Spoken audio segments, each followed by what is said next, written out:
Hello there, what's going on? Today we are talking about my personal choices for the top 10 most underrated characters in Naruto. And what makes a character underrated? There's plenty of reasons for a character to be underrated, and I just want to make clear before we get into this that I am not making a list of their power. So just because one's higher or lower on the list does not mean they are more or less powerful than another character.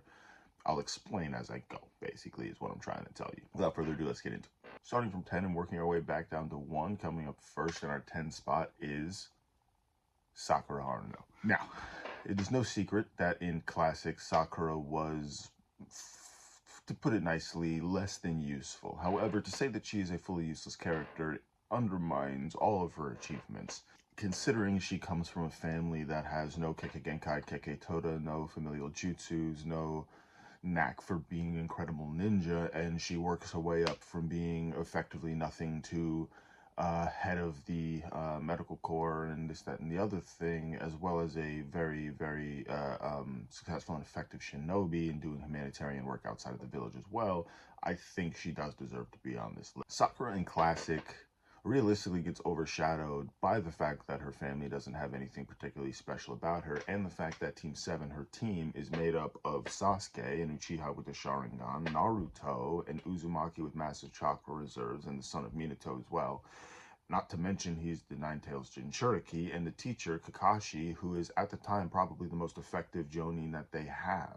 As a result of this, I think her abilities get overshadowed by their sheer power. But if we remember, she had a crazy level of chakra control and a wildly advanced level of chakra control at a very young age, which is what made her such a good medical ninja to begin with. However, despite not having as many opportunities to show her strength and fighting ability as some of the other characters in the show, I think it's safe to say that due to her training and her strength that grew through the teachings of Tsunade, as well as the fact that she has 100 healings, she is at the very least as strong, if not stronger, than Lady Tsunade, which makes her at the very least a low Kage level ninja, which means she is one of the stronger ninja that the Leaf have to offer. As a result of which, I think it is time we put her performance in Classic behind us and look at how good of a ninja she is now. Put some respect on the name, that's all I'm really saying. Next on the list, coming in at number 9, is Ibiki. Ibiki is a really cool character. He's a special Jonin, which basically just means he's not necessarily the most well-rounded ninja. However, he is extremely good at one thing. In his case, that is torture and information gathering. That being said, his combat skills are nothing to scoff at. He was a member of Anbu for years and was feared enough that during the war he comes face to face with Kisame and some of Kisame's comrades from the Mist, and instead of fighting him, Kisame decides to kill his comrades and flee himself, as opposed to fighting Ibiki and risking Mist secrets falling into the hands of Ibiki and the Leaf. Ibiki's body is covered in scars, and that's because he survived hours of torture and throughout all of it never broke and traded in Leaf's secrets for his freedom. He has a complete understanding of the human mind, which is what makes him so effective at his information gathering techniques. He's able to go into your mind and pick apart your brain and just take the bits of information from your mind that he needs and then just leave you alone. As a result of which, by the time we actually get a chance to really meet him in the anime, he is the proctor for the written test during the Chunin exams, and it's pretty fitting considering, if we remember from the test, the point of the test wasn't actually to be the best or get the most answers correct. It was actually just to see how good you were at cheating under pressure and under watch, how good you were at finding backwards ways to get information aside from obviously asking or looking. Besides that, we know a couple things about him and his jutsu. His jutsu mainly surrounds summoning like an Iron Maiden or a cage that can exchange to you and sort of pulls you apart. But one thing we do know about them is they're kind of a double-edged sword. Yes, he's able to torture you through your mind and summon these things that torture you to get information from you. However, all of the pain that he inflicts and damage he inflicts on his enemies, he actually feels that pain reflected back onto himself. However, he just knows he's so tough that they're realistically going to crack under the pain and give him the information before he realistically feels anything, and It's just simply because he's that guy. All this considered, we don't see all that much of him. However, what we do know about him portrays him as a pretty powerful and very important character to the goings-on in the Leaf, and I think because we don't see him, we kind of forget about his existence. However, due to all his achievements and what he's capable of doing in his skill set, I think he's a pretty good person to have on this list in terms of just underrated characters in the show. Coming in at number 8 is Kankuro. Now, this is a pick that I struggled with a little bit because we do know that he's pretty powerful. However, I don't think we really understand how powerful he is. He is a puppet master, which is a notoriously difficult type of jutsu to deal with, seeing as they can manage as many puppets as their chakra and skill will allow them to manage, and these puppets can range in anything from close range, long range, medium range. They can fly, they can dig, they can do defense, they can do poison, they can seal and trap you. They can do whatever they need to do, and you would have to defeat them before you get to the host, or find a different way to get to the host and defeat them quickly before the puppets can have a chance to defend. Otherwise, you don't really stand a chance. Not only does he fall into this category of ninja, but he also is a top tier member of this Puppet Master Club, with the only 2 people we know of who can rank above him being Lady Chiho in 2nd place and Sasori at number 1. Sasori being at number 1 puts a little bit more stock into the fact that the puppets Kankuro was using early on in the show before he knew, were made by Sasori, who is not only one of the best puppet masters, if not the best puppet master, but known for having some of the best and well-made puppets of the people who made puppets to begin with, ahead of only realistically Lady Chiho as far as we know. Not only that, but come the war arc and we meet the 1st edition Edo Tensei of him, or I guess 2nd edition, with the 1st edition being Hashirama and Tobirama from their battle with Hiruzen.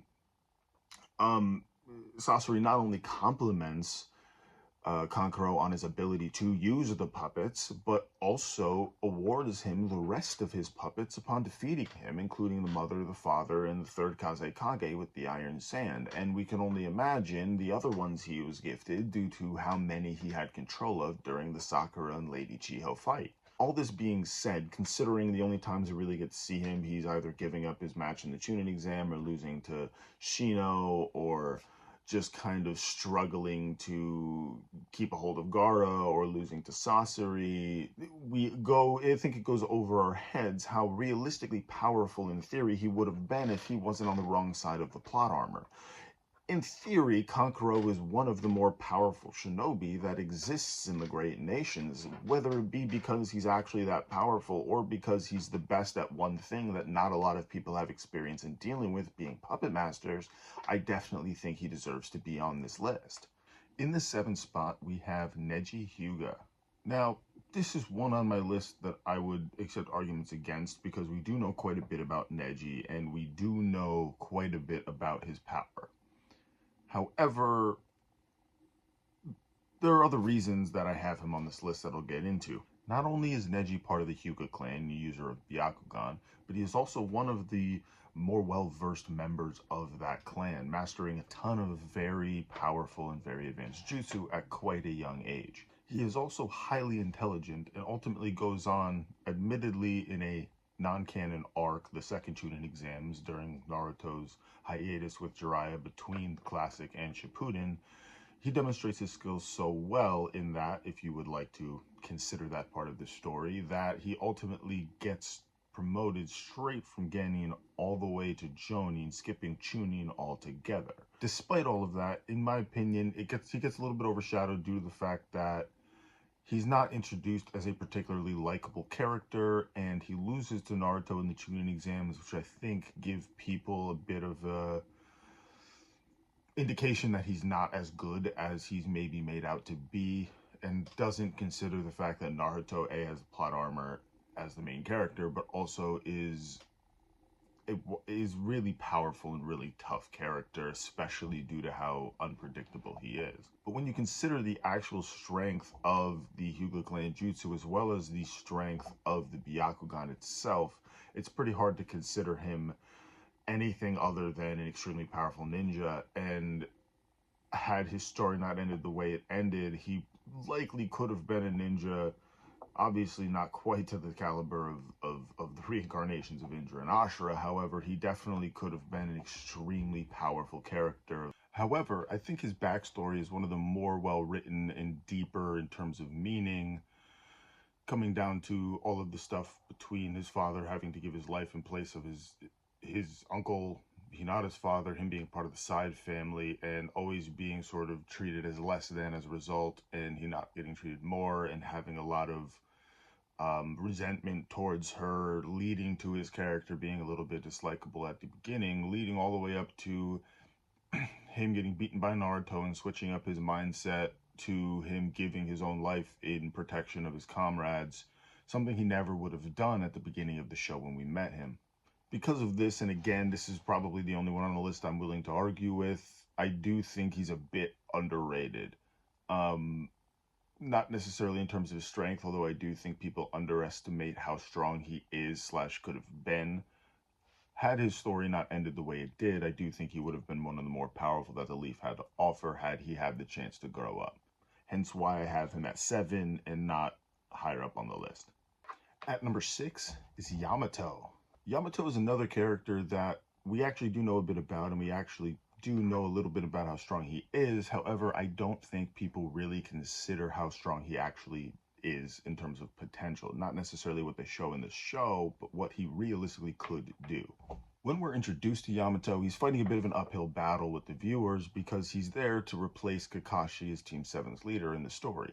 However, by the end, I think he's won the respect of majority of the viewers, and people generally seem to like him and have a positive attitude towards his character as a whole. But we're here to talk about his story, which in my personal opinion is one of the crazier ones in the show. Under Hiruzen, Yamato was, for all intents and purposes, the most effective, or one of the most effective members of Anbu in terms of successful missions, competing with really only Kakashi for that spot. Before that, however, he survived the early days of experiments by Orochimaru, which is ultimately how he ends up with Wood Style. Shortly after this, he has his first run-in with Kakashi, and shortly after this, he ends up with Danzo in his secret Anbu organization as one of his right hands, and is trained by Danzo and brought up in that organization, to where he meets Kakashi again.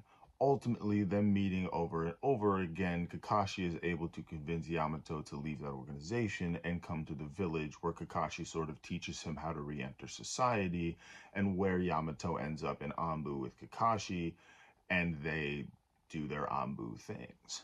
He is able to do something due to his Wood Style that not Kakashi nor Jiraiya are able to do, and that is suppress Naruto's Nine Tails chakra. Not only is he able to do it, but he's able to do it for an extended period of time, as we saw in the Naruto training arc at the waterfall. And on top of that, he has so much power and chakra due to his Wood Style, and the Wood Style itself, I should say, has so much power that upon being captured by the enemy in the war arc, they were able to use his power in order to basically fund their army. And he was able to survive that massive siphoning of power, leading us to assume that at least the power given to him by the Wood Style and nature energy, it's not infinite, but it's not a small amount. He could fight for quite some time. Plus, the applications for Wood Style can't not be considered. Not only is it a good fighting technique, it's a good defensive technique, it's also just a very good practical technique, as seen after the Pain arc. Yamato seemingly single-handedly was rebuilding the entire village with just his Wood Style. So the possibilities for it are seemingly endless, and we only get a small chunk of what he would really be able to do in the show and in the manga.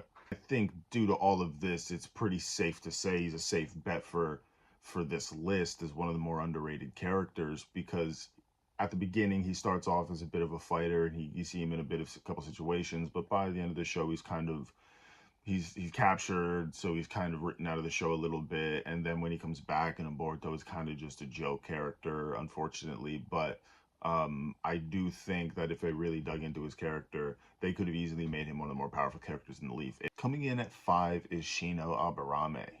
Not only do I think Shino is underrated, but I think his clan is underrated. And I think people get thrown off by the bugs, but if they really think about it, they would realize that realistically, Shino is one of the more powerful characters in the Konoha 13, let alone the entire show, as well as how powerful his clan would be if you consider the fact that his clan is basically just a bunch of other people that do the same stuff as Shino. Other than the running joke, which is in theory true, that he's never lost a fight, he's also extremely intelligent. Shino's ability to use bugs to do his bidding has a near infinite number of applications. However, a few of the more important and relevant ones are the ability to adjust to poisons, stealth attacks, the ability to drain chakra, and a tracking ability that rivals the Byakugan. He goes toe-to-toe with the Edo Tensei of Trune, which is the purple guy who was the right hand of Danzo, who was an Aburame prodigy. And now he goes toe-to-toe with Edo Tensei Trune and wins. And at the commencement of that fight, it was pretty much solidified that Shino was the most powerful member of that clan. Because of the endless applications and effectiveness of the bugs, and the sheer power of his clan, besides the fact we don't really know all that much about them or see that much of them in the show, and besides the fact that in theory the Aburame could potentially be direct counters to Otsutsuki's, that would be for a different time. I do think it goes above people's heads how powerful he is, like how actually powerful he is, and just in theory could be. Not to mention in Boruto, the only fight he technically loses is against Sarada, Boruto, and the Snake Sage Mitsuki, in which he barely loses, and to consider the fact that he was A, mind controlled, and B, not going 100%, considers the fact he could have beaten all of them. Obviously, in current era, he couldn't, or we don't really know that for sure, but in current era, it's presumed he couldn't, but at that point in time, he was at least as powerful as those three combined. He's a powerful character, and people need to realize it. Respect my boy Shino. Coming in at number 4 is a character I know you've seen, but you might not know his name, and that is Aoba. Aoba is a special Jonin like Ibiki, and similar to Ibiki, his specialty is also information gathering. However, unlike Ibiki with his summonings or the Yamanaka clan with their mind transfer, his jutsu is a little bit different. He doesn't need to meet any conditions like getting somebody caught in a summoning or making physical contact or accurately shooting a stream of chakra into somebody's mind like they use in mind transfer. He just has to be around you long enough, and he basically just gains access to the ability to read your mind. He uses a few jutsu that are pretty powerful, one of which being a special jutsu called Stone Needle. Stone Needles is a jutsu that he uses where he has needles that he shoots out that are attached to chakra strings, and when embedded in an enemy, he can pump his chakra through the strings into the needles, into his opponent's body, effectively paralyzing his opponent. Not only that, but unlike Shadow Paralysis Jutsu, where the paralysis only lasts as long as the jutsu is held up, he can remove the needles, go about his business, and his opponent will remain paralyzed. That, paired with his mind-reading ability, is a pretty outlandish combo that you gotta be real careful of. He's also able to use high-level fire jutsu, including Fire Release, Fire Dragon Bullet, a jutsu previously only seen used by Hiruzen, and then later on in Boruto anime used by Konohamaru. He also has an ability called 1,000 Crows Jutsu, which allows him to, well, it's kind of self-explanatory, summon a bunch of crows and control them via his hand movements. It gives him the ability to use them for attack, for defense, for distracting and covering a retreat or stealth attacks. He is also very intelligent, being the first to notice Kabuto impersonating an Anbu member, and was strong enough to be able to put the entire Chunin exam stadium under Genjutsu. Oh yeah, I think he deserves this spot. At number 3, we have Sukuma Hatake, also known as White Fang of the Leaf. He is the father of Kakashi and was feared by all great nations. Like Shisui and Minato, he had a flee on sight order, effectively meaning that enemy combatants were told if you see him, run, because he will get you. His fame was said to have overshadowed even the legendary Sannin.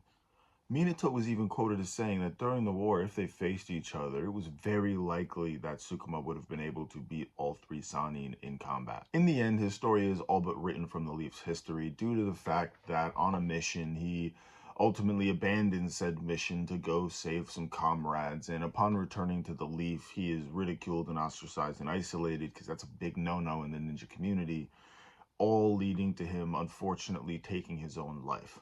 He's on this list simply because, since he's really not in the show all that much, we just hear about him and hear about how powerful he may have been, but I've never seen anything. Um, I I think, considering this, what we do know as well as what we don't know, it's safe to assume he has a bunch of other jutsu and a bunch of other things he's extremely good at as well. I don't think it's fair to have an underrated characters list and not have him on it, just because of how little we do know. All of it is pretty impressive. At number 2, I have Konan. Konan was a founding member of the Akatsuki and is responsible for not only bringing Hidan into the group, but also bringing Sasori. And in a filler episode, if you're willing to accept gifts where it's given and acknowledge this story, she also has to beat Sasori in combat for him to be willing to join in, which she succeeds. After taking revenge on Hanzo for the untimely death of Yahiko, Konan is responsible for taking over Hanzo's responsibilities in the village and keeping the village running while Nagato's in the back getting his little pain setup going. Konan loves origami so much that she creates her own jutsu surrounding it, a jutsu that's pretty much perfect for a majority of scenarios. From attacking to defending, she can fly, she can spy, she can wrap the paper around her to make her look like somebody else, she can make clones out of the paper. And on top of all else, even though she was prepared for it and he wasn't necessarily prepared, I do have to give her a ton of credit, because in her fight with Obito, yes, with preparation, I'm not saying she's stronger than Obito, but with preparation, she proved that she can hang with Obito. In fact, she effectively beat him if it wasn't for Izanagi, a hidden Uzumaki jutsu that she probably didn't even know about. And even if she had heard about it, I doubt she knew how it worked. But she effectively beat him. And due to that, I have to give her the number 2 spot on this list, because I don't think anybody gives her the respect she deserves as far as how powerful she actually is. Coming in at the coveted number 1 spot is Fugaku Uchiha. Fugaku is the head of the Uchiha clan as well as the leader of the coup. On top of that, he is the father of Sasuke and Itachi Uchiha. When Itachi was young, Fugaku was actually Itachi's primary teacher until he passed through the academy and went on to start running missions with Yambu. He was just as important to wartime efforts as Minato or White Fang. However, due to the fact that he was an Uchiha, the Leaf kind of suppressed that information because of the government's feelings towards the clan. Not only that, but due to the fact that he was an Uchiha, he got passed up in terms of the conversation for the 4th Hokage. And for all intents and purposes, many people thought Minato was too young and Orochimaru too sketchy. Had Fugaku not been an Uchiha, it's very likely he would have been the 4th Hokage over Minato. However, instead of being considered, they ended up just giving him the Leaf Police Force, which is where most of the Uchiha ended up, instead of actually running on missions, because the Leaf was worried about training them up and making them too powerful for them to control. Other than that, there's not a whole lot known about Fugaku other than filler content and the novels. What we do know is that his nickname is Wicked Eye Fugaku, which implies that his Sharingan is on another level from many of the other that existed at that time, because you got to consider the fact that we think any Sharingan is impressive, because by the time the show is introduced, there aren't really any Uchiha left, at least not until they get introduced later on. And as a result of which, we kind of forget that during the war times, this is all before the Uchiha massacre, there would have been plenty of Uchiha who saw atrocities, who had Sharingan, who even had Mangekyo Sharingan, and it was kind of a different ballgame. So for his Sharingan to be that powerful, they actually did have things to compare it to, and he was in the top. It's heavily implied that he has his Mangekyo, although we really don't know what his Mangekyo abilities would be. We do know from some filler content or the novels, I honestly can't remember at this point, that it is heavily implied that his Sharingan are so powerful that he actually maintains the ability to control the Nine Tails, which is something that, other than him, we only ever saw Madara's Sharingan able to do. For all of you saying, no, Obito is not controlling the Nine Tails, he just waited till the seal was weak and was able to release the Nine Tails. It's different. A lot of people believe that he didn't fight Itachi due to the fact that it might have been a good fight, it might have been a bloodbath, he didn't want anything to get out of control, but I am of the personal opinion that he actually didn't fight him because he knew that he would just beat Itachi and it wouldn't be very hard. However, he just didn't want to live with the guilt of having killed his own son. Fugaku is one of those characters where we don't really know enough to say definitively if he's this powerful or more powerful than them or more powerful than them. But what we do know implies that he was an incredibly powerful shinobi. So powerful that even though there weren't that many super powerful Uchiha at the time, he was still intending to lead a coup against the Leaf forces and was wildly confident that he could win.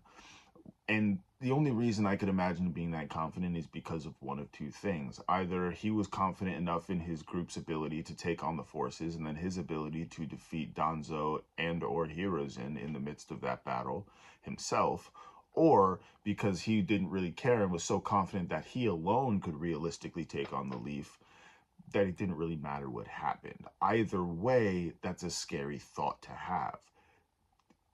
You can't underestimate this man, and I think people have for too long, and I think it's time that we give him the respect he deserves as, short of the Six Pass, one of the more powerful characters that we've seen in the Naruto universe, pre-Boruto and Chakra Space Gods. So I do have an honorable mention for this list, and he's an honorable mention because we do know that he's not a very skilled ninja, not a very tactically advanced ninja, not a very intelligent ninja, but he did have one outburst of power that rivals most in the show, and that ninja is Might Dai. Now, Might Dai was not a very good ninja. However, his one outburst of power that I believe earned him the honorable mention spot is during a confrontation with the 7 ninja swordsmen of the mist. He was able to open the gates and defeat about half of them, a little over half of them, and injure another 1 or 2.